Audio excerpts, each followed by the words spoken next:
Quiero saludarlos en el nombre de nuestro Señor Jesucristo en este día tan maravilloso que nos ha dado.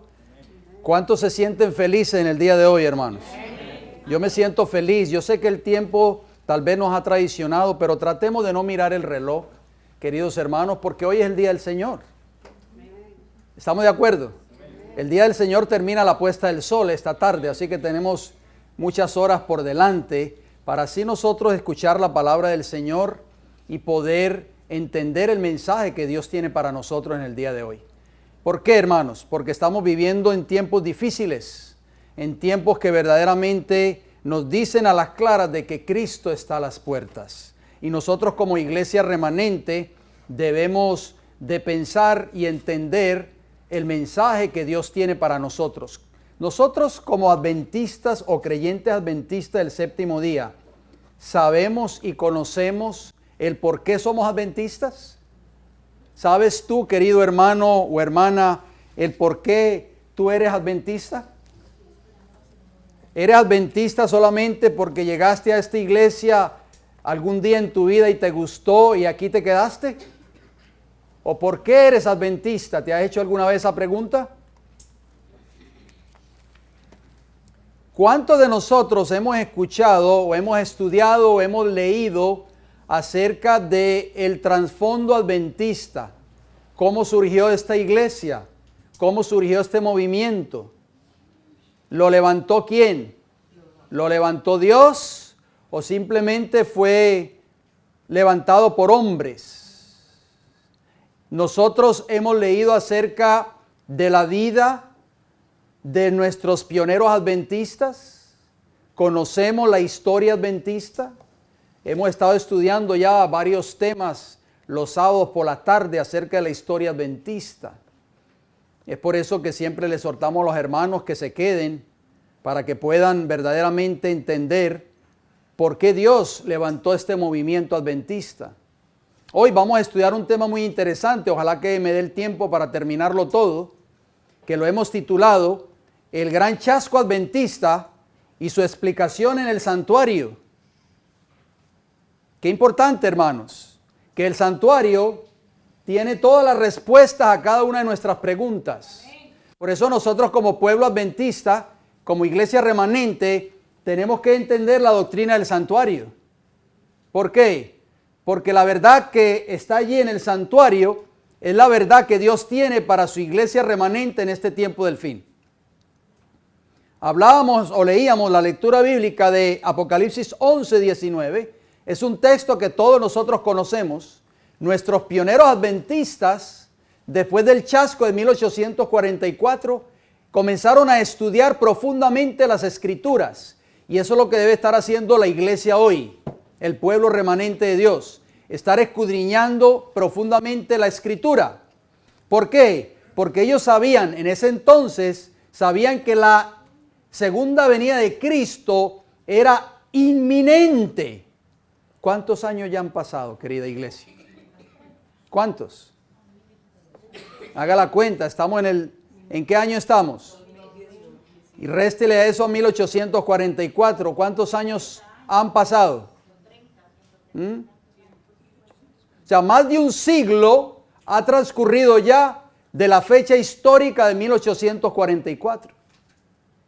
Si yo me pregunto a veces cuando yo estoy estudiando estos mensajes, cuando estoy buscando, escudriñando estos temas, yo me pregunto, me he hecho la pregunta no una vez, cientos de veces, que si alguno de nuestros pioneros estuvieran vivos hoy y vieran, hermanos, vieran cómo está el mundo hoy, cómo están cumpliéndose las profecías bíblicas hoy al pie de la letra, ¿qué ellos dirían? ¿Qué ellos escribirían?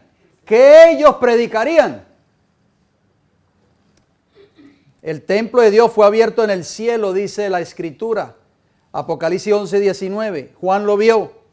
¿Y qué vio Juan? Vio el arca de su pacto que se veía en el templo.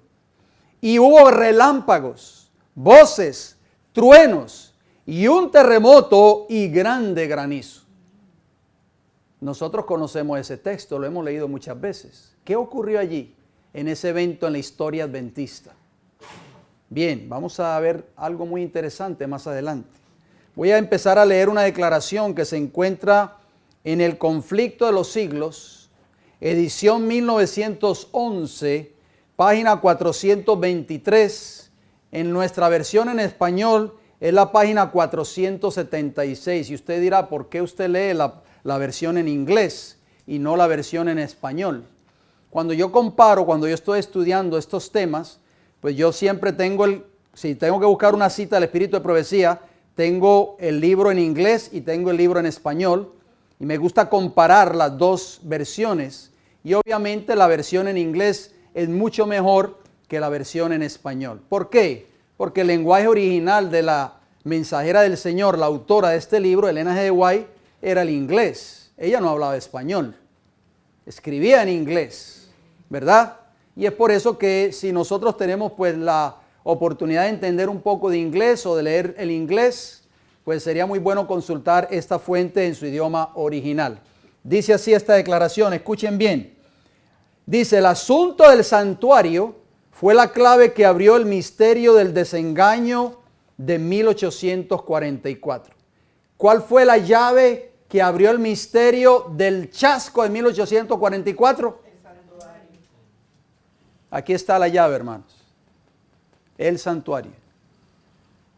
Abrió a la vista un completo sistema de verdad, dice ella, conectado y armonioso, que demostraba que la mano de Dios había dirigido el gran movimiento adventista, revelando un deber presente al traer a la luz la posición y la obra de su pueblo. ¿Cuántos de ustedes se han enfrentado con personas que le han dicho a ustedes, ustedes son una iglesia falsa? Y usted dice, ¿por qué? Dice, porque un tal Guillermo Miller dijo que Cristo iba a venir en 1844 y eso es falso. Ustedes surgieron de un movimiento apóstata falso, un falso profeta, Guillermo Miller. Nosotros como adventistas, querida iglesia, ¿podemos nosotros rebatir esa posición? Porque aquí dice la sierva del Señor que el santuario reveló que el movimiento adventista había sido dirigido por Dios y no por Satanás. Como los discípulos de Jesús, después de la noche terrible de su angustia y desengaño, se gozaron cuando vieron al Señor. Así también se regocijaron ahora los que habían esperado con fe su segunda venida. Todos esos pioneros adventistas. Elena G. White era una joven de apenas 16, 17 años. Asistió muchas veces a las reuniones de Guillermo Miller o de William Miller. Ella y su familia, sus padres, fueron defraternizados de la iglesia metodista por aceptar el mensaje de Miller. Ahora, dice ella, en el lugar santísimo, ¿en qué lugar? ¿En qué departamento? Del segundo departamento del santuario, donde se encontraba el arca del pacto. Por eso Juan, allí en el capítulo 11, versículo 19, ve el cielo abierto y ve el arca del pacto en el templo, hermanos. ¿Por qué se abría el cielo? ¿Por qué se abrió el cielo? ¿Cuándo? Dígame por favor. ¿Cuándo? En el tiempo cuando el santuario estaba aquí en esta tierra, cuando se abría el velo que separaba el lugar santo del santísimo. ¿Cuándo? ¿Siempre? ¿Todos los días? ¿El famoso día de qué? De la expiación. ¿Verdad? El famoso día de la expiación. Era el único día en el año, el día 10 del séptimo mes del calendario hebreo. Para nosotros octubre. Tishri en el hebreo, que era el séptimo mes del calendario hebreo, era el único día que se abría, hermanos, ese velo que tenía acceso al lugar santísimo y que se podía ver, ¿qué cosa? El arca del pacto. El resto de días del año, oigan bien, ese velo permanecía cerrado. El sumo sacerdote, que era el único que podía oficiar en ese segundo departamento, no podía entrar otro día, oigan bien, que no fuese el famoso día de la expiación o purificación del santuario. Si entraba otro día, moría ¿qué cosa? Instantáneamente. Eso fue lo que le sucedió a quién? A Nadab y a Abiú, los hijos de quién? De Aarón. Murieron instantáneamente, hermanos, por la gloria de Jehová. Y esto es bien serio, hermanos, porque ahora mismo nuestro gran sumo sacerdote está ¿dónde? En el lugar santísimo del santuario celestial. Ahora en el lugar santísimo lo contemplaron otra vez todos esos pioneros. Todos esos pioneros, hermanos, cuando empezaron a escudriñar la palabra de Dios y empezaron a darse cuenta que a la luz del santuario, todo ese gran movimiento adventista fue dirigido por Jehová, se dieron cuenta que Cristo verdaderamente no había venido a la tierra. Vino hasta donde estaba el anciano de días, como dice Daniel capítulo 7, a recibir ¿qué cosa? De mano del anciano de días, un reino. Vieron a su compasivo sumo sacerdote que pronto debía venir como su rey libertador. La luz del santuario iluminó el pasado, el presente y el futuro. Supieron que Dios les había guiado por su providencia infalible. Ellos se dieron cuenta que habían sido guiados por el Señor. Aunque como los primeros discípulos, ellos mismos no habían comprendido el mensaje que llevaban, este había sido correcto en todo sentido. No por ello significaba que el mensaje era falso. Los discípulos llevaron un mensaje. ¿Se acuerdan cuando Jesús los mandó de dos en dos a predicar el mensaje del Evangelio? Ellos no entendían ese mensaje, pero no por eso el mensaje era incorrecto. Al proclamarlo, habían cumplido el propósito de Dios y su labor no había sido en vano en el Señor. ¿Qué ustedes ven aquí fuera del tabernáculo? ¿Cómo se le conocía a esta parte de aquí? El atrio o el patio, ¿verdad? En ese patio o en ese atrio habían dos muebles. Estaba el altar de los sacrificios y estaba la fuente del lavacro. Ustedes saben que cuando Cristo estuvo en esta tierra, simbólicamente hablando, Él estuvo en el atrio. ¿Por qué? Porque el altar de los sacrificios representa el Calvario, hermanos. Ahí era donde se sacrificaba la víctima y donde se quemaba la víctima. Ahí fue Cristo, que era el Cordero, murió por cada uno de nosotros. Cristo también dijo, yo soy, ¿qué cosa? Si alguno tiene sed, dijo Jesús, venga a mí. Yo soy el agua de vida. Representada también por ¿qué? Por el lavacro. Fíjense bien, en el libro de Levítico, yo voy a ir leyendo, hermanos, porque yo sé que el tiempo apremia y no quiero tomar mucho tiempo. Yo solamente les pido un gran favor. Los textos que vayamos a buscar, los vamos a buscar, cuando yo así se los sugiera, pero para ir ahorrando tiempo, voy a leer algunos textos, solamente les voy a pedir que estén bien atentos a los textos bíblicos, y si ustedes desean apuntarlo en su libreta, háganlo por favor. Dice Levítico 14:13, escuchen bien, y degollará el cordero, ¿qué animal? El cordero, en el lugar donde se degüella el sacrificio por el pecado, y el holocausto en el lugar del santuario, porque como la víctima por el pecado, así también la víctima por la culpa es del sacerdote, es cosa muy sagrada. ¿Dónde se degollaban los animales? Aquí en el atrio. Después se ponían en el altar de los sacrificios. Ahí ardía, hermanos, el cordero por el pecado. Dice el profeta Ezequiel, ofrecerás en sacrificio a Jehová cada día un holocausto, un cordero de un año sin defecto. Cada mañana lo sacrificarás. Ezequiel 46:13. Les pregunto a ustedes saben la respuesta. ¿A quién representaban todos esos corderos que eran sacrificados? ¿A quién? A Cristo Jesús. Dice el apóstol Pedro, escuchen lo que Pedro escribió. Sabiendo que fuisteis rescatados. Recuerden que el cordero era sacrificado ¿dónde? En el atrio. Aquí, hermanos, no acá, aquí. sabiendo que fuisteis rescatados de vuestra vana manera de vivir, la cual recibisteis de vuestros padres, no con cosas corruptibles, como oro o plata, sino con la sangre preciosa de Cristo, como de un cordero sin mancha y sin contaminación. Primera de Pedro 1, 18 y 19. O sea que, queridos hermanos, en el atrio se examinaba el cordero y luego se sacrificaba la víctima.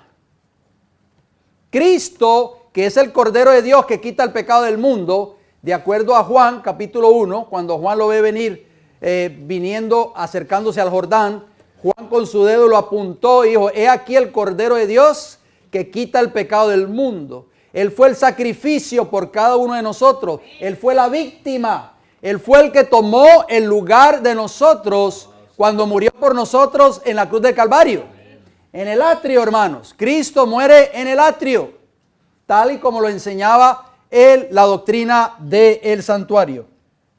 Pero cuando Cristo se encontraba en esta tierra, que estaba en el atrio, oigan bien, hubo un reavivamiento como producto del mensaje predicado por un hombre que se llamó Juan el Bautista, ustedes recordarán.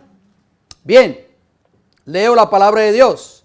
Y salía a él, o sea, Juan, Jerusalén y toda Judea y toda la provincia de alrededor del Jordán, y eran bautizados por él en el Jordán, confesando sus pecados. Mateo 3, 5 y 6.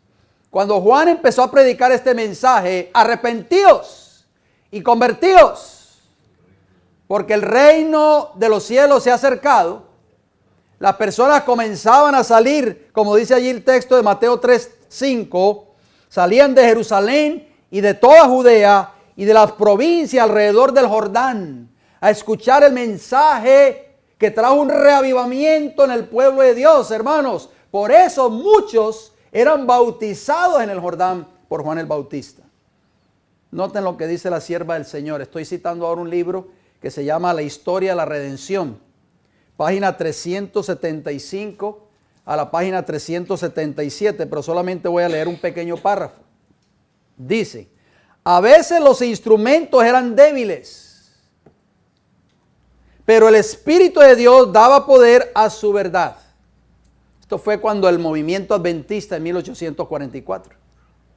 La presencia de los santos ángeles se sentía en esas reuniones, o sea, en las reuniones adventistas de 1844. La presencia de los ángeles de Jehová se sentía en esas reuniones. Y muchos se unían diariamente a los creyentes, así como sucedió cuando Juan el Bautista empezó a predicar ese mensaje de reavivamiento. Muchos eran bautizados por él en el río Jordán. Cuando se repetían las evidencias del pronto regreso de Cristo, esto es un testimonio que está escribiendo la sierva del Señor, dice, vastas multitudes escuchaban esas solemnes palabras en completo silencio. Había un silencio sepulcral, hermanos. Donde quiera que Guillermo Miller, William Miller y sus asociados llegaban a predicar este mensaje adventista, parecía que el cielo y la tierra se acercaban. El poder de Dios se manifestaba entre los jóvenes, los ancianos y la gente madura. Regresaban a sus hogares ¿con qué? Con alabanzas en los labios y alegres voces resonaban en el aire tranquilo de la noche. Esto fue un gran reavivamiento. ¿Por qué no ocurren esos reavivamientos hoy en este tiempo del fin? ¿Qué haría Guillermo Miller si estuviera vivo hoy? ¿Qué diría, hermano? ¿Qué predicaría? Ninguno de los que asistió a esas reuniones, o sea, esas reuniones adventistas, podrá olvidar jamás esas escenas tan profundamente interesantes. ¿Qué ocurrió en el atrio? En los días de Jesús, ¿hubo un qué? Un reavivamiento, hermanos. Juan el Bautista fue el instrumento que Dios levantó, así como William Miller. ¿Para qué? Para que empezara a predicar ese mensaje de amonestación. También, número 2, se anunció la venida del Mesías y el establecimiento de un reino. Ustedes recordarán. Dice el libro de Mateo, escuchen cómo dice el libro de Mateo. En aquellos días vino Juan el Bautista, predicando en el desierto de Judea y diciendo, arrepentíos, porque el reino de los cielos se ha acercado. O sea, se anunció la venida de ¿qué? Del Mesías y el establecimiento de un reino. O sea, ese es el mensaje que predicaba Juan el Bautista.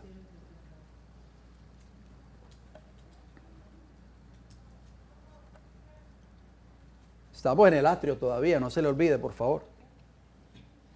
Leí Mateo 3, 1 y 2. Dice Marcos, noten lo que dice Marcos. Después que Juan fue encarcelado, Jesús vino a Galilea predicando el evangelio del reino de Dios, diciendo, el tiempo se ha cumplido y el reino de Dios se ha acercado. Arrepentíos y creed en el evangelio. Marcos 1, 14 y 15. También Jesús, al comenzar su ministerio, predicó acerca del reino que había llegado. ¿Recuerdan? Así lo dice Mateo capítulo 10, versículo 7.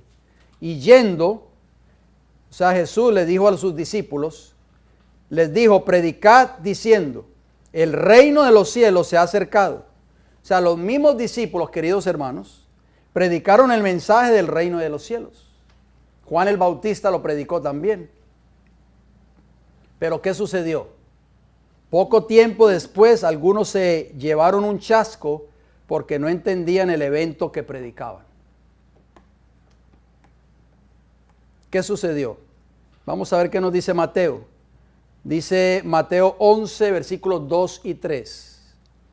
Y al oír Juan en la cárcel los hechos de Cristo, le envió 2 de sus discípulos para preguntarle, o sea, Jesús, ¿eres tú aquel que había de venir o esperamos a otro? ¿Qué cuadro estamos viendo allí, hermanos? Estamos viendo a Juan el Bautista que está preso. El mismo Juan confiesa a Jesús como el Cordero de Dios que quita el pecado del mundo. El mismo Juan predica, arrepentíos y convertíos porque el reino de los cielos se ha ¿qué? Se ha acercado. Pero ¿qué sucedió? El mismo Juan no entendió este mensaje tristemente. Dice la sierva del Señor en el deseado de todas las gentes. Escuchen cómo dice.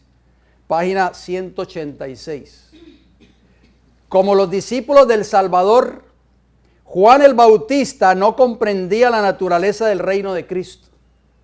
Esperaba que Jesús ocupase el trono de David. Y como pasaba el tiempo y el Salvador no asumía la autoridad real, o sea, no asumía la autoridad de rey, Juan quedaba perplejo y perturbado. Por eso mandó a 2 de sus discípulos a preguntarle a Jesús, ¿eres tú el que ha de venir o esperamos a otro?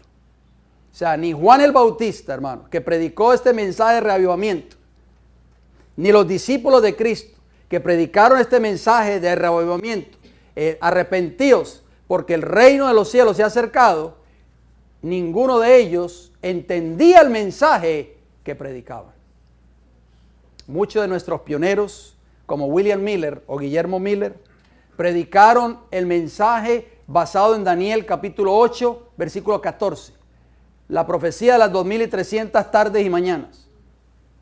Al final de ese periodo profético, dice la Biblia, no lo digo yo, dice el profeta Daniel, que al final de ese periodo profético el santuario iba a ser ¿qué? Purificado. William Miller creía que el santuario en ese texto que aparece en Daniel 8:14 se refería a esta tierra. Y él creía de que la forma como Dios iba a purificar esta tierra iba a ser con fuego. Por eso comenzó a predicar de que Cristo vendría en 1844 para purificar esta tierra con fuego. Nosotros sabemos, queridos hermanos y hermanas, que la profecía bíblica era correcta, se tenía que cumplir al pie de la letra, pero lamentablemente William Miller o Guillermo Miller y sus compañeros no entendían el cumplimiento o el desarrollo de esta profecía y es por eso que le dieron la interpretación incorrecta, pero así sucedió con el caso de los discípulos. Poco tiempo después, algunos se llevaron un chasco porque no entendían el evento que predicaban. O sea, los discípulos predicaron el evento, Juan el Bautista lo predicó, pero poco tiempo después se llevaron un gran chasco. ¿Por qué? Porque al igual que el movimiento adventista, no entendieron el mensaje que ellos mismos estaban predicando. Vamos al libro de Mateo, acompáñenme en Mateo capítulo 11, si son tan amables, y vamos a leer allí unos versículos. Mateo 11, versículos 2 y 3.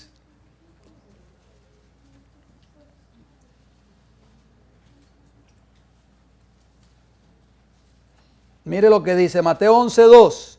Y al oír Juan en la cárcel los hechos de Cristo, le envió 2 de sus discípulos para preguntarle, ¿eres tú aquel que había de venir o esperamos a otro? Dice el deseado a toda la gente, nuevamente cito este libro, página 186.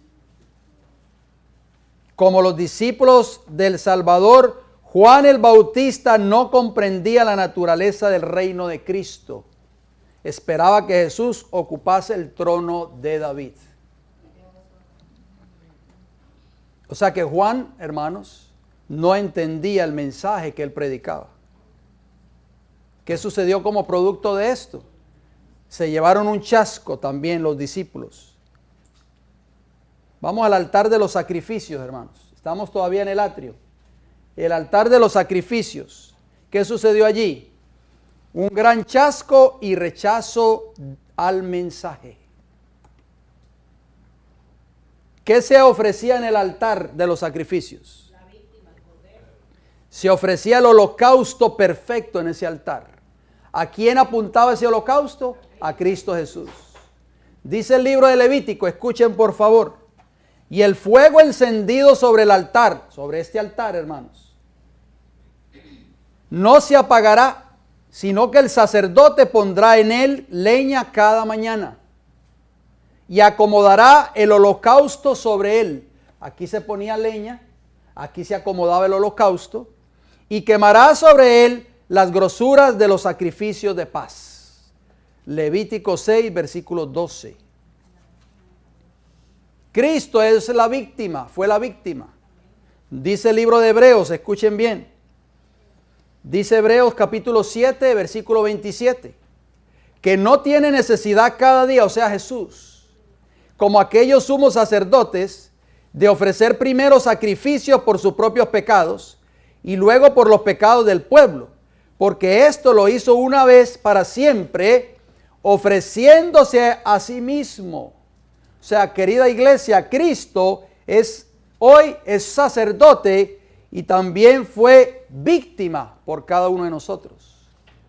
A Cristo se ofreció una sola vez por nuestros pecados. Así como el holocausto era ofrecido en el altar de los sacrificios, así nuestro gran sumo sacerdote, el Cordero de Dios que quita el pecado del mundo, Cristo Jesús, fue muerto en la cruz del Calvario, representado aquí en el santuario por el altar de los sacrificios. ¿Se recuerdan cuando Cristo estaba en la cruz? ¿Qué sucedió, hermanos? ¿Qué cuadro vieron los discípulos? ¿Y qué cuadro vio el pueblo judío? Dice la Escritura, escuchen cómo dice. Y cuando llegaron al lugar llamado de la calavera, le crucificaron allí, o sea Jesús. Y los malhechores, uno a la derecha y otro a la izquierda, cuando era como la hora sexta, hubo tinieblas sobre la tierra hasta la hora novena, o sea, desde el mediodía hasta las 3 de la tarde. Entonces Jesús, clamando a gran voz, dijo, Padre, en tus manos encomiendo mi espíritu, y habiendo dicho esto, expiró. Allí murió la víctima por cada uno de nosotros en la cruz del Calvario. Esa víctima que era sacrificada en ese altar de los sacrificios, prefiguraba ¿a quién? A Cristo Jesús. Mis hermanos, Cristo Jesús murió un 14 de abril a las 3 de la tarde, viernes, por cada uno de nosotros en la cruz del Calvario, y clamó allí, Padre, en tus manos encomiendo mi espíritu, de acuerdo a Lucas 23, 33, 44 y 46. ¿Qué sucedió, mis hermanos? Antes de que Cristo muriese en la cruz del Calvario, ¿recuerdan cuál fue el evento que sucedió? Vayamos a Juan capítulo 12. Fíjense bien, porque ese mensaje trajo gran reavivamiento dentro del pueblo en aquel entonces. Juan 12, versículos 12 y 13. Dice Juan 12, 12. El siguiente día, grandes multitudes que habían venido a la fiesta, o sea, la fiesta de la Pascua, al oír que Jesús venía a Jerusalén, tomaron ramas de palmera y salieron a recibirle y clamaban, Hosana. Hosana quiere decir, oh salve. Hosana, bendito el que viene en el nombre del Señor, el Rey de Israel. Por fin, decían los judíos, por fin vamos a ser liberados del yugo romano.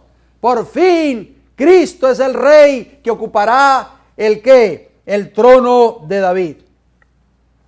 Nosotros conocemos esos textos. Las multitudes gritaban también, de acuerdo al libro de Marcos.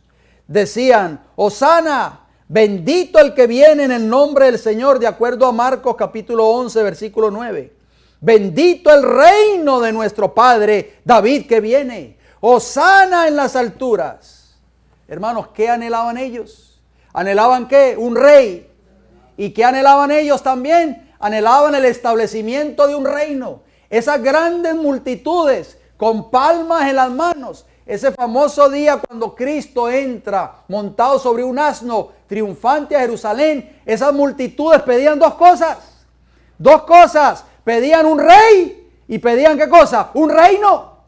Por eso ellos decían, Hosana, oh salve, gritaban, oh salve, por fin ha venido nuestro rey. Por fin seremos liberados del yugo romano. Por fin Israel volverá a ser aquella nación poderosa. Por fin tendremos rey que ocupará el trono vacante del rey David. Por fin. Por eso ellos estaban emocionados, felices, contentos. Por eso decían, Hosana en las alturas. Pero ¿qué sucedió, hermanos? ¿Qué dice la Escritura de acuerdo al libro de Marcos? Dice Marcos 11:11, y entró Jesús en Jerusalén y en el templo, y habiendo mirado alrededor todas las cosas, como ya anochecía, se fue a Betania con los 12. Esto provocó un gran chasco. ¿Por qué? Porque ellos anhelaban que Cristo iba a tomar el trono de David y se iba a coronar como rey de Israel en ese momento. Jesús entró al templo, miró, dio media vuelta y se fue con sus discípulos a Betania.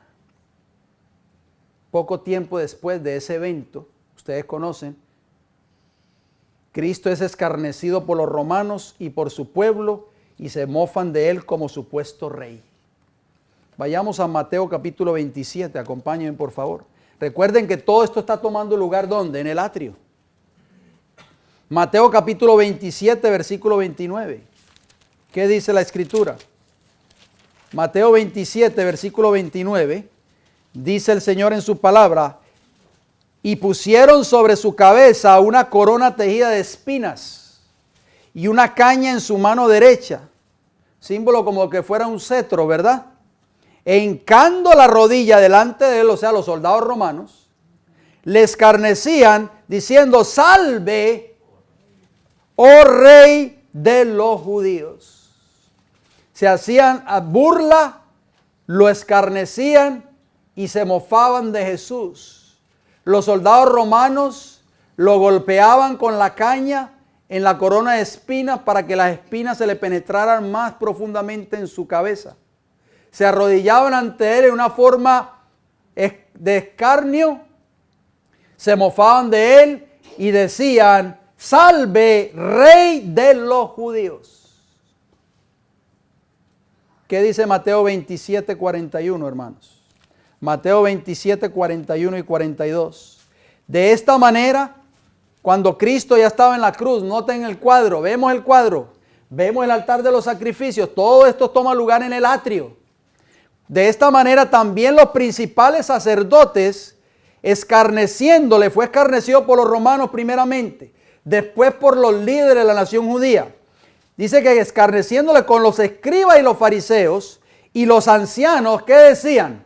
Versículo 42 de Mateo 27. A otro salvó, a sí mismo no se puede salvar.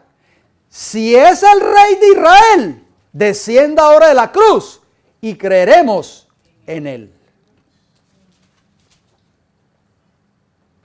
Mire lo que dice Marcos 15:32, escuchen.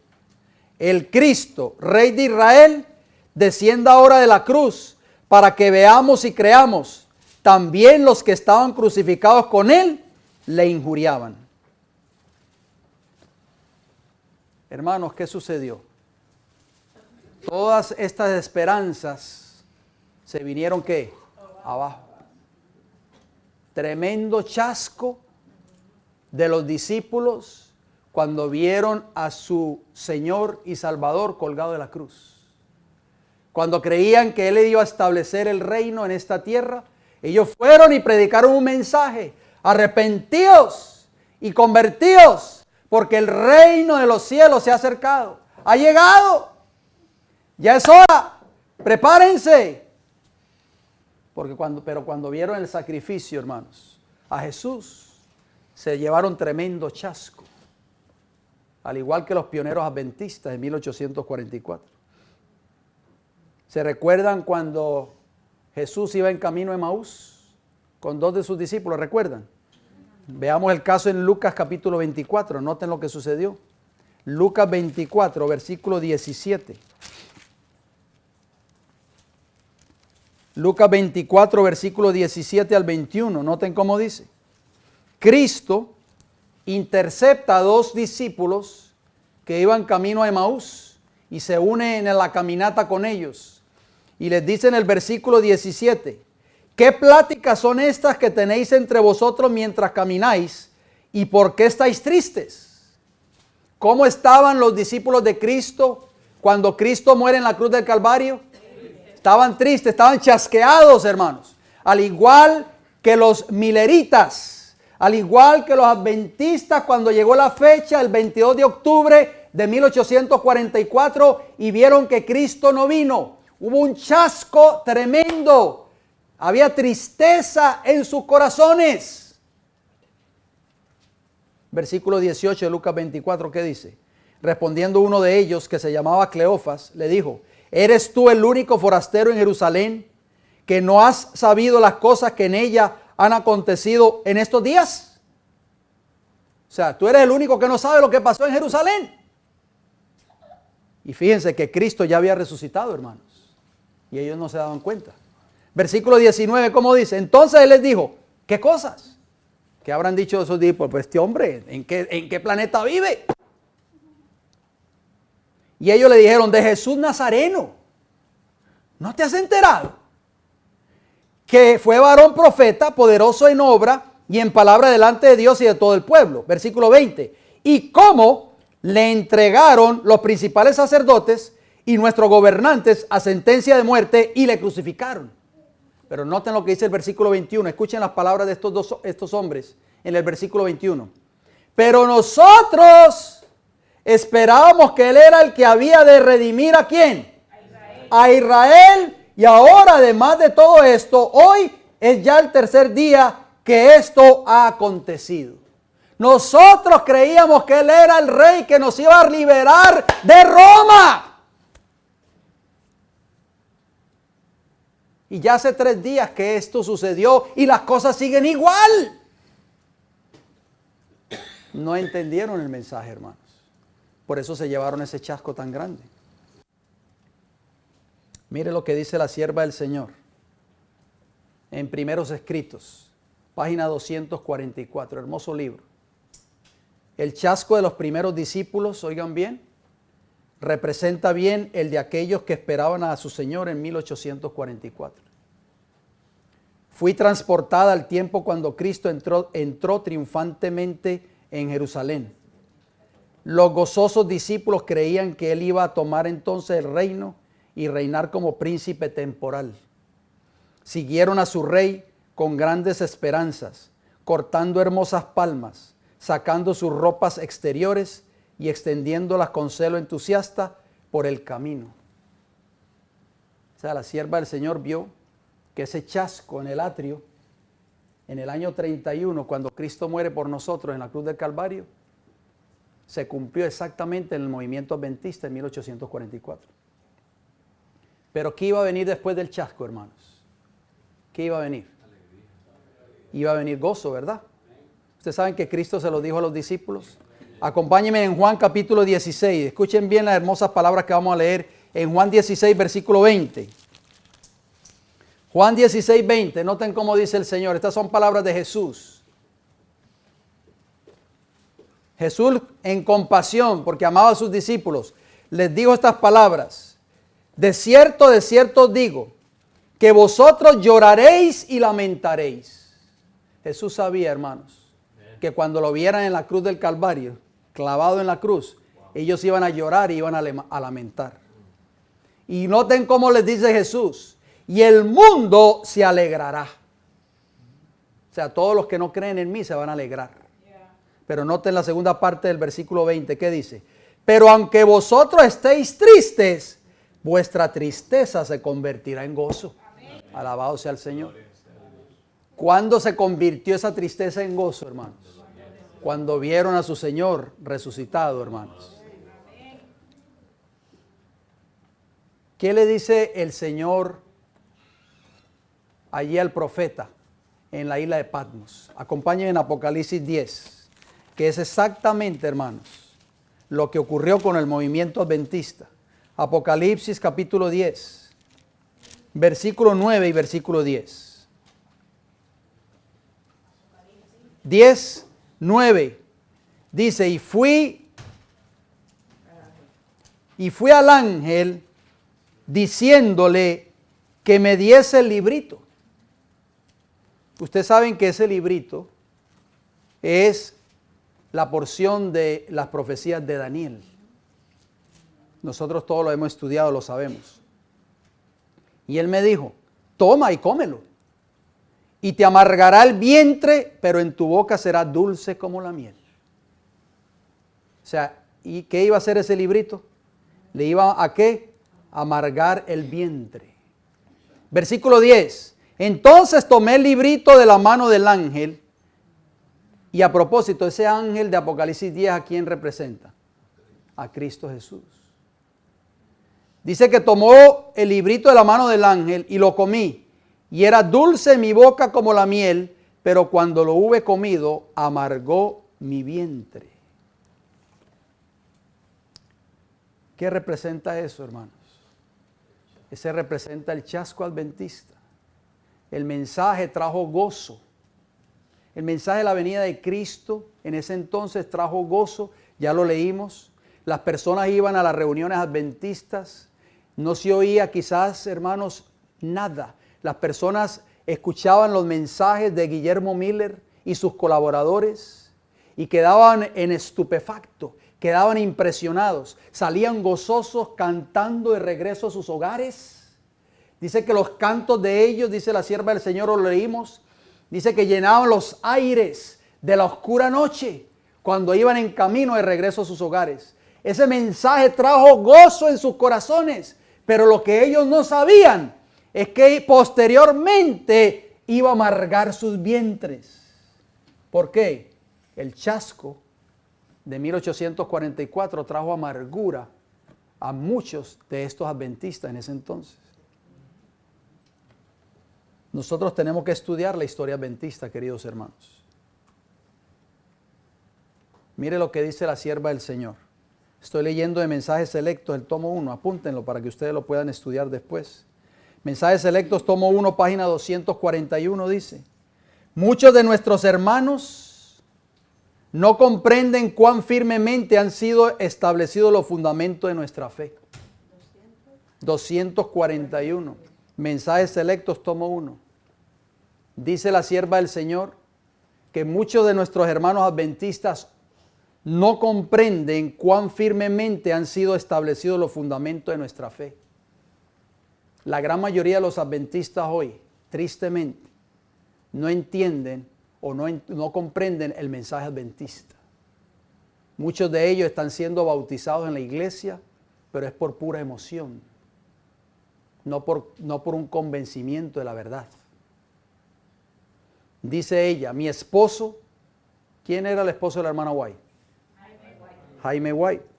Mi esposo, el pastor José Bates, el padre Pierce, o sea, Esteban Pierce, le llamaban el padre Pierce. el pastor Hiram Exxon y otros que eran perspicaces, nobles y leales, se contaban entre los que, después de pasar la fecha de 1844, escudriñaron en procura de la verdad como quien busca un tesoro escondido. Me reunía con ellos, oigan bien lo que dice la sierva del Señor, y estudiábamos y orábamos fervientemente. Con frecuencia permanecíamos juntos hasta tarde en la noche. Así era que los pioneros, hermanos, pudieron conocer todas estas grandes verdades. Nosotros hemos ¿qué? Recibido el legado de todos estos pioneros, hermanos. ¿Sabían ustedes? Eso ha sido la herencia que ellos nos han dejado, queridos hermanos. ¿Por qué? Porque estos hombres y mujeres se congregaban en diferentes hogares a escudriñar profundamente la Escritura. Pasaban toda la noche juntos. Y dice, y a veces pasábamos toda la noche orando en procura de luz y estudiando la palabra. ¿Se hace hoy de esto dentro del pueblo adventista? Vez tras vez, esos hermanos se reunían para estudiar la Biblia a fin de que pudieran conocer su significado y estuvieran preparados para enseñarla con poder. Cuando llegaban al punto de un estudio o de su estudio donde decían, no podemos hacer nada más, dice la sierva del Señor, el Espíritu Santo, el Espíritu del Señor descendía sobre mí y era arrebatada en visión y se me daba una clara explicación de los pasajes que habíamos estado estudiando, con instrucciones en cuanto a la forma en que debíamos trabajar y enseñar con eficacia. Así se daba luz que nos ayudaba a entender los textos acerca de Cristo, su misión y su sacerdocio. De esa manera los pioneros adventistas se llenaron, ¿qué cosa? De gozo, como dice Juan 16:20. Ustedes van a llorar, ustedes van a lamentar, pero al final vuestra tristeza se convertirá en gozo. ¿Por qué? Porque ustedes me van a ver nuevamente. Cuando los pioneros adventistas escudriñaron, hermanos, cuando la sierva del Señor recibió todas esas visiones de parte de Dios, ellos volvieron a ver a su maestro. Pero no que iba a venir a esta tierra, sino que lo vieron en el lugar santísimo del santuario celestial. Una secuencia de verdad que se extendía desde ese tiempo hasta cuando entremos en la ciudad de Dios, me fue aclarada, dice ella. Y yo comuniqué a otros las instrucciones que el Señor me había dado. Qué hermosas palabras, hermanos. Sigue diciendo mensajes selectos, oigan bien. Pero ahora el tomo 2, página 448 y 449. ¿Qué sucedió? Después que pasó el tiempo cuando esperábamos la venida de Cristo, Dios confió a sus seguidores fieles los principios preciosos de la verdad presente. Estos principios no se dieron a los que no habían tenido parte en la predicación de los mensajes del primero y segundo ángeles. Se dieron a los obreros que habían participado en la causa desde el comienzo. Los que participaron en el establecimiento de nuestra obra sobre un fundamento de verdad bíblica, los que conocen los postes indicadores que han señalado el camino correcto, deben considerarse como obreros de valor más elevado. Cuando hablan de las verdades que les han sido confiadas, lo hacen basándose en una experiencia personal. Estos pioneros eran hombres que estaban establecidos en la palabra del Señor. Sabían lo que predicaban, lo vivían en sus vidas. Estos hombres, dice ella, no deben permitir que su fe se cambie en infidelidad, ni deben permitir que el estandarte del tercer ángel sea arrebatado de sus manos. Hoy este estandarte ya no se levanta dentro del pueblo de Dios. Muchos ministros hoy están siendo infieles a esos estandartes. No poseen el espíritu de nuestros pioneros adventistas, que dieron su vida por este precioso mensaje, querida iglesia. Termina la cita diciendo, deben mantener firmes hasta el fin su confianza desde el principio. Repito la cita, Mensajes Selectos, tomo 2, página 448 y 449. ¿Qué sucedió en el lugar santo? Todo esto tomó en el lugar, en el atrio, hermanos. Pero ¿qué sucedió en el lugar santo? Entremos ahora al lugar santo. Vayamos a Hechos de los Apóstoles, capítulo 1. Miren lo que sucedió. Hechos de los Apóstoles, capítulo 1. Acompáñenme, por favor, si son tan amables. Y vamos a leer los versículos 6 y 7.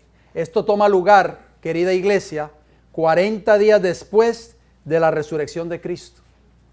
Ya Cristo prácticamente se estaba despidiendo de sus discípulos. Noten lo que dice Hechos 1, 6 y 7. Dice, entonces los que se habían reunido le preguntaron, o sea, a Jesús, diciendo, Señor, oigan bien, los discípulos hasta esta altura, después de que Cristo había muerto y había resucitado y llevaba 40 días con ellos, todavía seguían sin entender el mensaje, hermanos. Mire la pregunta que le hacen a Jesús. ¿Restaurarás el reino de Israel en este tiempo? Y les dijo Jesús, no os toca a vosotros saber los tiempos o las sazones que el Padre puso en su sola potestad. Hechos 1, 6 y 7, querida hermana. Jesús, hermanos, les dijo, ustedes no les toca saber los tiempos y las sazones. Porque ese tiempo no ha llegado todavía. Ni va a llegar en su época, les dijo Jesús, en otras palabras. Note lo que sucede en el versículo 9 de Hechos 1. Y habiendo dicho estas cosas, viéndolo ellos, ¿qué? Fue alzado y le recibió una nube que le ocultó de sus ojos. Cristo no estableció ese reino que ellos anhelaban. Pero cuando los discípulos, queridos hermanos, entendieron el mensaje de Jesús, ellos no lo entendieron en el atrio. ¿Verdad que no lo entendieron en el atrio? ¿Cuándo lo entendieron? ¿Cuándo? Vayamos a Hechos 2, versículo del 1 al 4. Cuando llegó el día de Pentecostés, estaban todos, ¿qué? Unánimes, juntos. Y de repente vino del cielo un estruendo como de un viento recio que soplaba, el cual llenó toda la casa donde estaban sentados.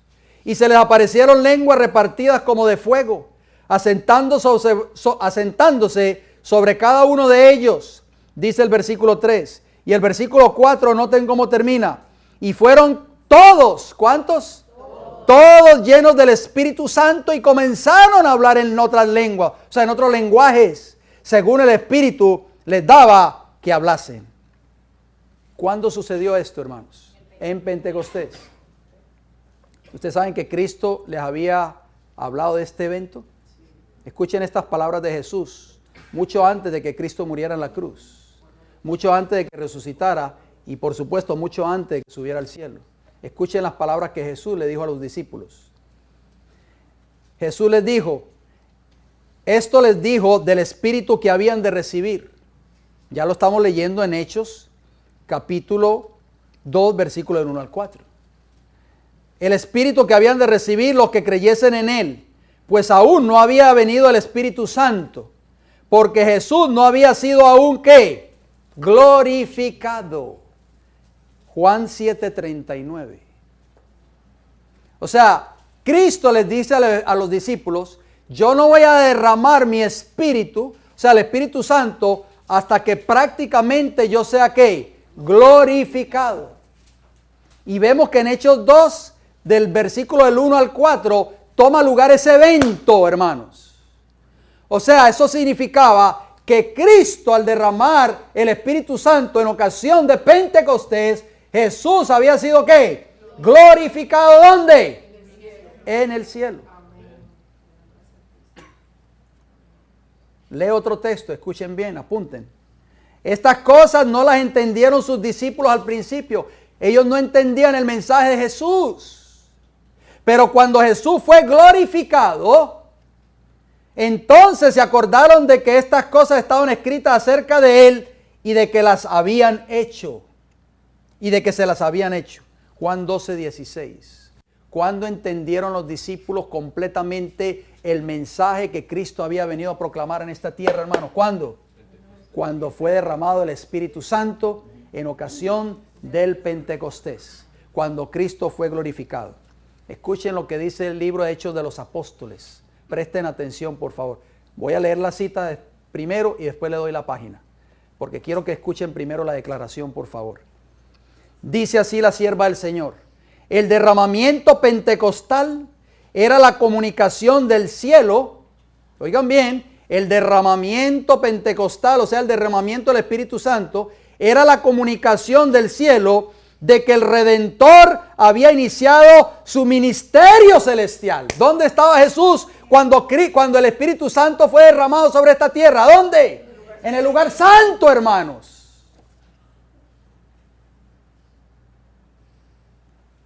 De acuerdo con su promesa, había enviado el Espíritu Santo del cielo a sus seguidores como prueba de que, como sacerdote y rey, había recibido toda autoridad en el cielo y en la tierra, y era el ungido sobre su pueblo. Hechos de los Apóstoles, página 32. Vamos a leer, hermanos, ahora Hechos 2, allí mismo donde estábamos, pero los versículos 36 al 38. Este es el discurso del apóstol Pedro después de Pentecostés. ¿Qué cuadro vamos a ver ahora a continuación? Recuerden que ahora esto está tomando lugar, ¿dónde? En el lugar santo del santuario celestial. Mire lo que dice Hechos 2:36. Presten atención, querida iglesia. Sepa pues, estas son palabras del apóstol Pedro, ciertísimamente toda la casa de Israel, que este Jesús a quien vosotros crucificasteis, Dios le ha hecho Señor y Cristo. O sea, Él es el Mesías, Él es el Señor, y ustedes lo crucificaron. Versículo 37, al oír esto, se compungieron de corazón y dijeron a Pedro y a los otros apóstoles: varones hermanos, ¿qué haremos? Pedro les dijo: arrepentíos y bautícese cada uno de vosotros en el nombre de Jesucristo para perdón de los pecados, y recibiréis, ¿qué cosa? El don del Espíritu Santo. O sea que el gozo expresado en la predicación de los discípulos de Cristo se manifestó en ese momento, querida iglesia. Dice la sierva del Señor, nuevamente cito El conflicto de los siglos, edición 1911, página 430. En español, los que tenemos los libros rojitos, español 483, dice así esta cita, escuchen. Cuando en la ascensión Jesús entró por su propia sangre en el santuario celestial para derramar sobre sus discípulos las bendiciones de su mediación. O sea, cuando Cristo entró al lugar santo, el santuario celestial, allí se derrama el Espíritu Santo sobre sus discípulos. Ahí fue donde Cristo fue glorificado, hermanos. Los judíos fueron dejados ¿en qué? En completa oscuridad, y siguieron con sus sacrificios y ofrendas inútiles. Había cesado el ministerio de símbolos y sombras. La puerta por la cual los hombres habían entrado antes, habían encontrado antes acceso a Dios, ya no estaba más abierta. Ya esos sacrificios y la muerte del cordero y de animales y derramamiento de sangre, eso ya no tenía valor. Los judíos se habían negado a buscarle en la única manera en que Él podía ser encontrado, por la ministración en el santuario en el cielo. Por lo tanto ellos, o sea los judíos, no encontraron comunión con Dios. La puerta estaba cerrada para ellos. No tenían conocimiento de Cristo como el verdadero sacrificio y único mediador ante Dios. Por consiguiente, no podían recibir los beneficios de su mediación. Ellos lo buscaban todavía ¿en qué? En la muerte de corderos, en los sacrificios. ¿Dónde? ¿Dónde se quedaron los judíos? En el atrio, en el altar de los sacrificios. Pero ya Cristo ya no estaba en el atrio, hermanos. Ya Cristo estaba en el lugar santo del santuario celestial. Había derramado el Espíritu Santo sobre sus discípulos, había sido glorificado y había sido aceptado como sustituto del hombre. Ahí vemos el altar, el lugar santo, claridad de mente. Los discípulos entendieron el mensaje, querida iglesia, así como los pioneros, después del gran chasco, entendieron el mensaje porque escudriñaron la palabra del Señor. El Espíritu de Dios fue derramado sobre su iglesia en ese entonces. El Espíritu de Dios fue derramado sobre Elena G. de White. Y el Señor, a través de su mensajera, aclaró el mensaje, el chasco de los adventistas en ese entonces, y volvieron a ver a su Señor nuevamente en el santuario celestial.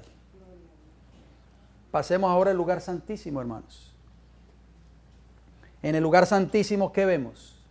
¿Qué vimos en el lugar santo? Claridad de mente. ¿Qué vemos en el lugar santísimo? Comprensión y seguridad en el mensaje. Los discípulos de Cristo, querida iglesia, no pudieron vivir la experiencia del lugar santísimo. ¿Sabían ustedes?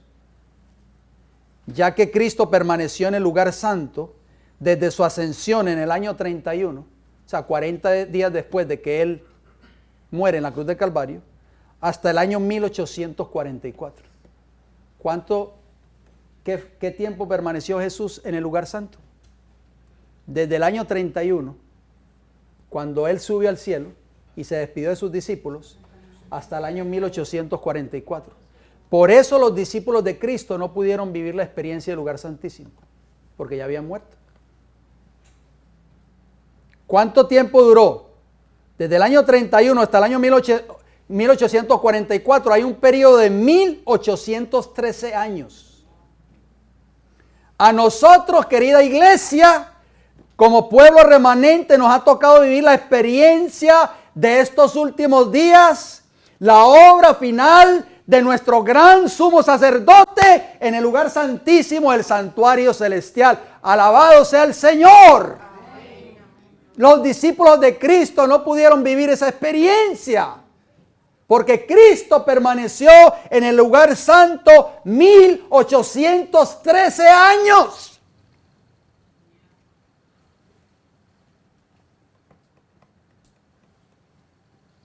¿Qué dice Juan? ¿Qué dijo Juan entonces cuando llegó el tiempo de ese cumplimiento? El templo de Dios fue abierto en el cielo. Y el arca de su pacto se veía en el templo. Y hubo relámpagos, voces, truenos y un terremoto y grande granizo. Apocalipsis 11:19. Por eso, querida iglesia, el Señor levantó un remanente precisamente después de la fecha de 1844 que marca el comienzo del tiempo del fin. Se supone que en la profecía bíblica es 1798, pero 1844 marca ese evento con poder en esta tierra. Y por eso, hermanos, se da por primera vez en ese entonces el mensaje del primer ángel que anunciaba ¿qué cosa? Temed a Dios y darle ¿qué? Gloria, porque la hora de ¿qué? De su juicio, de la purificación del santuario ha llegado, hermanos. Esa era la verdad que los pioneros adventistas predicaban, donde quiera que ellos llegaban. Cuando se encontraban con una persona, le decían el sábado, hermano, Dios te bendiga, hermana, el sábado es el día del Señor. Cristo está en el lugar santísimo, temed a Dios, porque la hora de su juicio ha llegado. Estamos bajo el juicio investigador. Hoy por hoy no se quiere hablar de estas verdades, hermanos. El pueblo que Dios ha levantado en esta tierra no quiere pregonar estas verdades porque ofenden a Roma. No hay que hablar del sábado porque eso ofende a Roma. No, mis hermanos, hoy con más razón esta verdad es inminente porque estamos ya cerca del tiempo del fin. ¿Qué dice Apocalipsis 10:1? Apocalipsis 10:1, si ustedes me acompañan, por favor.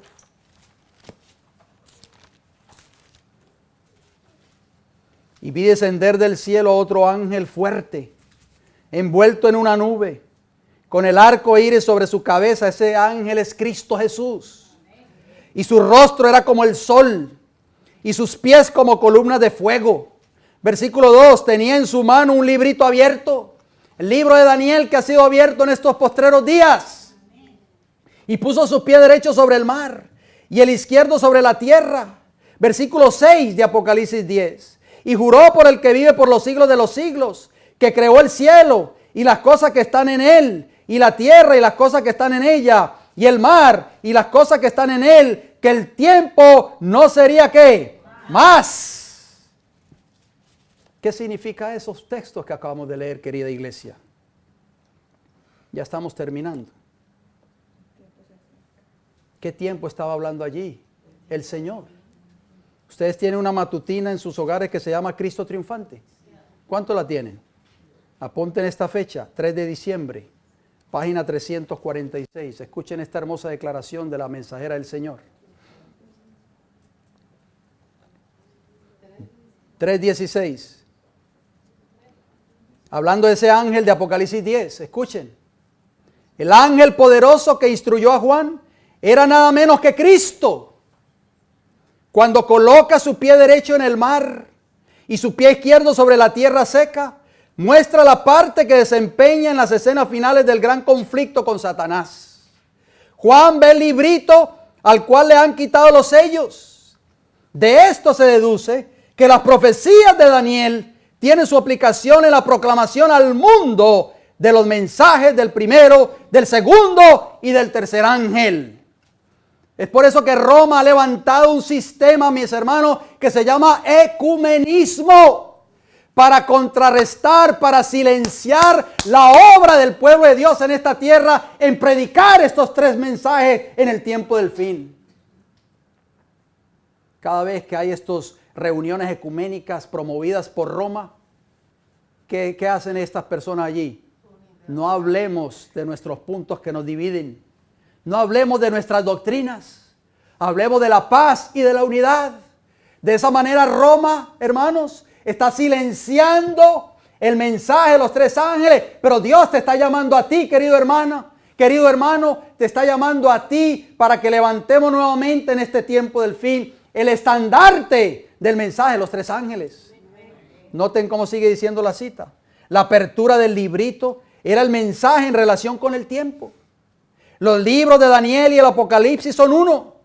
El primero es una profecía, el otro una revelación. Uno es un libro sellado, el otro un libro abierto.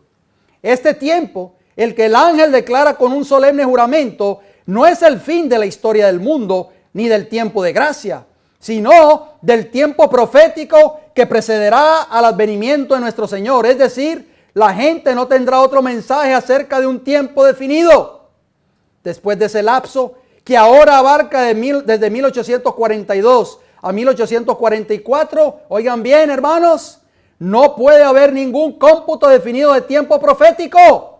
El cálculo más prolongado llega hasta el otoño de 1844. Tengamos mucho cuidado porque hay muchos videos que se están subiendo al internet hoy.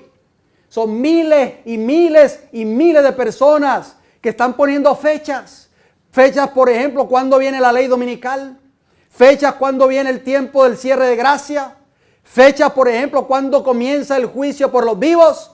Tengamos cuidado, hermanos, porque dice el Espíritu de Profecía que no, después de 1844 no hay un tiempo definido, hermanos.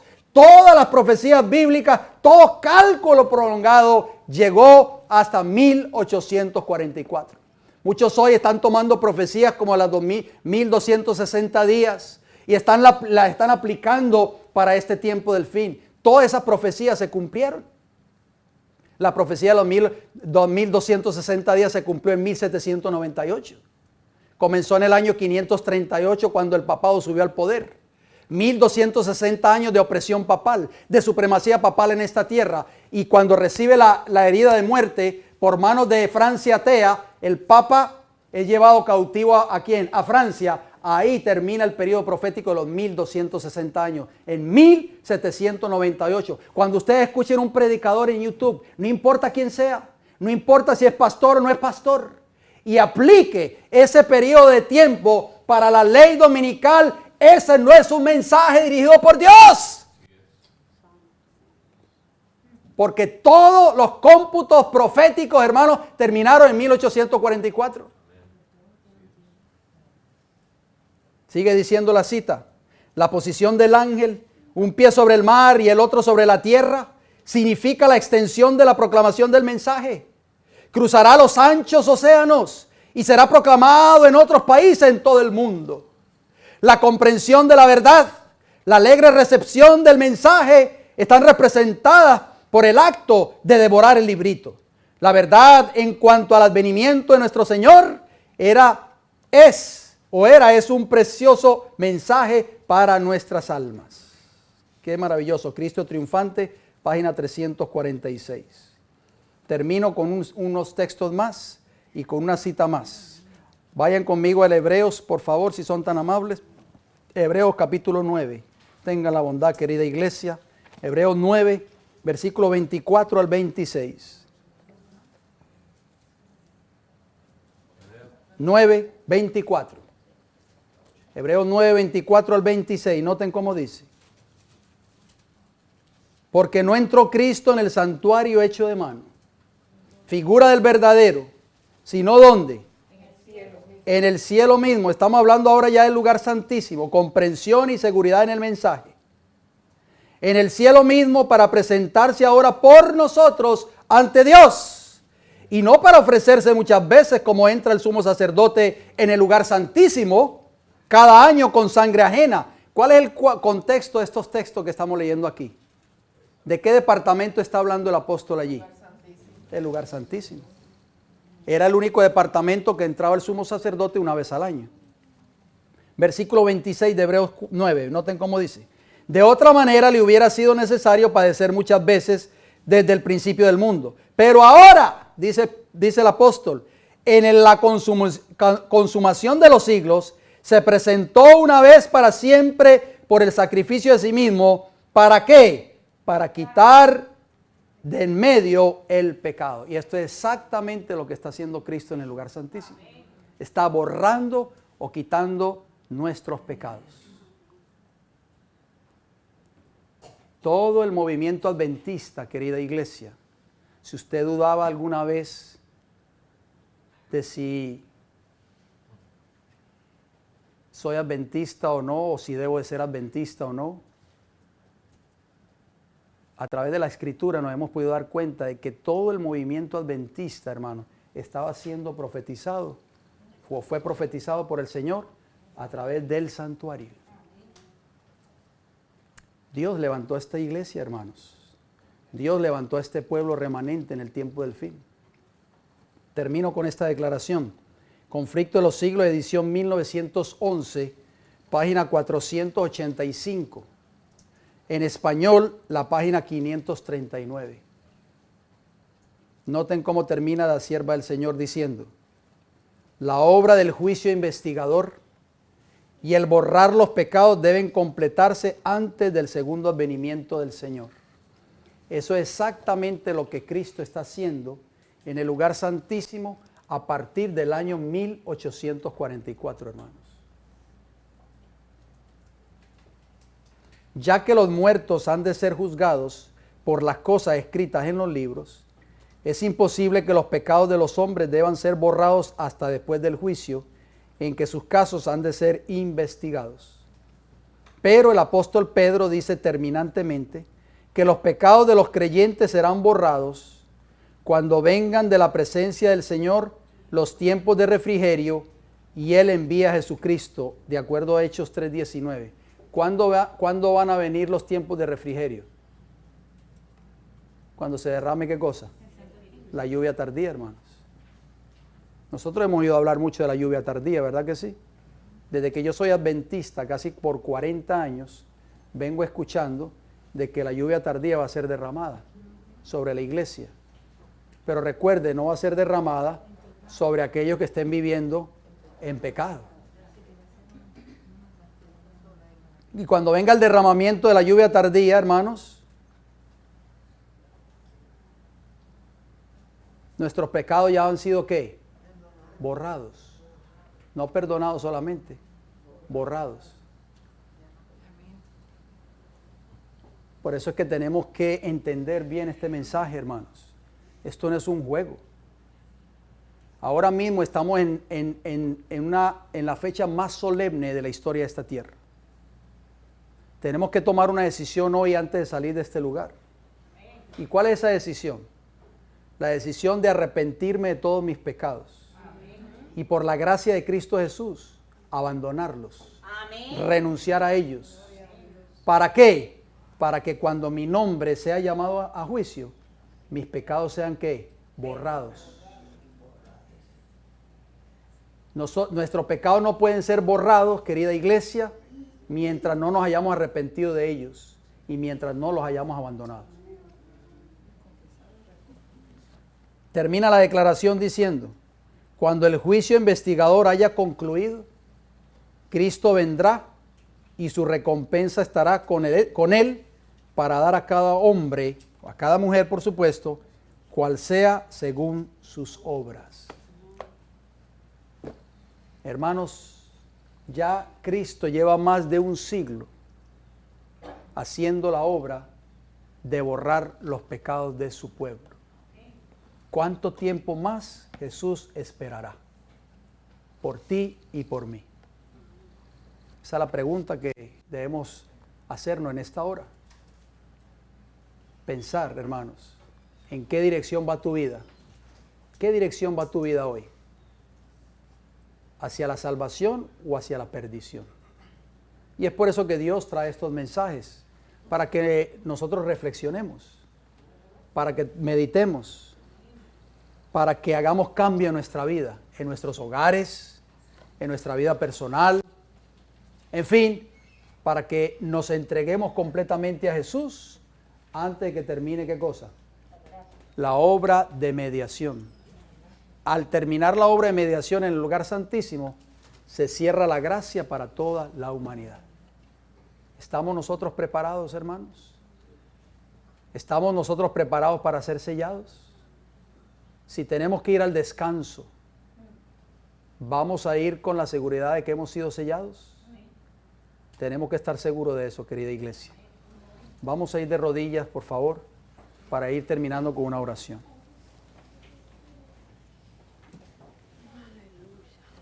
Querido Dios y Padre Celestial, gracias, Señor, porque usted levantó un movimiento en esta tierra. Movimiento adventista, Señor, fue un movimiento profético levantado por Dios mismo para proclamar al mundo las grandes verdades de su palabra que habían sido pisoteadas y enterradas por el cuerno pequeño de Daniel capítulo 7, el papado, Señor, que se encargó de sepultar esas grandes verdades por 1260 años. Y tal y como lo decía la profecía de Daniel 8:14, al final de ese gran periodo profético, usted iba a levantar un pueblo en esta tierra, nuevamente, para que pusiera en alto ese estandarte de la verdad bíblica. Padre Santo, nosotros nos sentimos agradecidos a usted. No nos sentimos orgullosos de pertenecer a ese pueblo, no. Al contrario, nos sentimos indignos de que usted nos haya llamado a ser parte de este remanente en el tiempo del fin. Gracias, Señor, por habernos dado el privilegio de haber conocido todas estas verdades. Padre Santo, por favor, ayúdenos a compartir estas grandes verdades con un mundo que está allá afuera, que está en Babilonia, que está creyendo una mentira, que está creyendo falsas doctrinas, y permita, Señor, que podamos levantar este estandarte del mensaje de los tres ángeles nuevamente en este tiempo del fin. Muy pronto, no sabemos cuándo, Señor, comenzará el juicio por los vivos. Padre Santo, queremos estar listos para que cuando nuestros nombres sean llamados en el cielo, todos nuestros pecados hayan sido borrados, Señor. Padre, por favor, si hemos cometido algún pecado que no hemos confesado, por favor le pedimos que nos perdone en esta hora.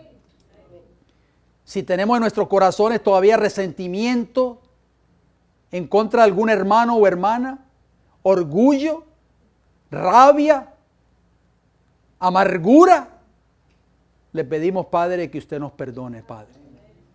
Si hay algún hermano que nos ha ofendido en el pasado, ayúdanos a perdonarlo, Señor. A olvidar esa ofensa, a olvidar esa calumnia que tal vez levantó en contra nuestra en el pasado.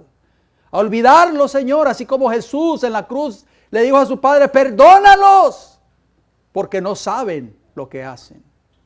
Ayúdanos a perdonar, Señor, también a aquellos que nos han hecho agravio, aquellos que han hablado mal de nosotros, aquellos que nos han calumniado, aquellos que nos han despreciado, aquellos que nos han insultado tal vez. Ayúdanos a perdonarlos y amarlos, Señor, y a no sentir rencor en nuestros corazones. Queremos que nuestros pecados sean borrados del libro, del registro de los cielos, Señor. Queremos que nuestros nombres, Señor, estén escritos en el libro de la vida. Y queremos que cuando Cristo venga, ser parte de esos redimidos, de esos 144,000 que no verán la muerte, sino que verán a Cristo Jesús cuando venga en gloria y majestad. Padre Santo, yo anhelo, y yo sé que mis hermanos también lo anhelan, ser parte de ese grupo de los 144,000. Qué privilegio va a ser ese, Señor, de no pasar por la muerte, Señor, sino que estar vivos cuando nuestro Redentor venga por segunda vez. Padre Santo, bendiga esta iglesia. Ayúdanos a nosotros como iglesia, como pueblo remanente, a hacer un pacto contigo, Señor. Entregar nuestras vidas a ti de todo corazón. Rendir todos nuestros pecados, todo lo que nos ate a este mundo, Señor. Si hay algo que todavía nos tiene atado a las cosas de este mundo, a la fantasía de este mundo, ayúdanos a renunciar a ello, Padre, y a entregarnos completamente en los brazos de Jesús. Porque queremos ser salvos, Señor. Queremos ser sellados para vida eterna. Padre, las cosas que usted tiene para nosotros no se comparan con la inmundicia de este mundo pecador. Las cosas que usted tiene para nosotros son eternas. Amén. Son maravillosas, Señor. Cristo dejó el cielo, dejó su trono para morir por nosotros, para que nosotros estemos algún día con Él. Señor Jesús, no permita que ninguno de los que estamos aquí presentes, arrodillados ante su presencia, se pierda, Señor. Que tu muerte no sea en vano, Señor Jesús. Padre Santo, pedimos una bendición por los alimentos que vamos de compartir a continuación. Bendígalos, que nunca nos falten. Bendiga las manos que los prepararon, las hermanas que con esmero, con esfuerzo y dedicación lo hacen cada semana. Bendígalas a ellas también. Y bendiga a nuestros familiares y nuestros seres queridos y a nuestros hogares, que nunca nos falten, Señor. Que puedan ser una bendición para nuestros cuerpos y para nuestra salud espiritual. También oramos por aquellos que padecen por falta de ellos, Señor. Tenga misericordia de ellos conforme usted ha tenido de nosotros. Te lo pedimos y se lo agradecemos todo y le damos las gracias en el nombre de Jesús. Amén. El Señor les bendiga grandemente.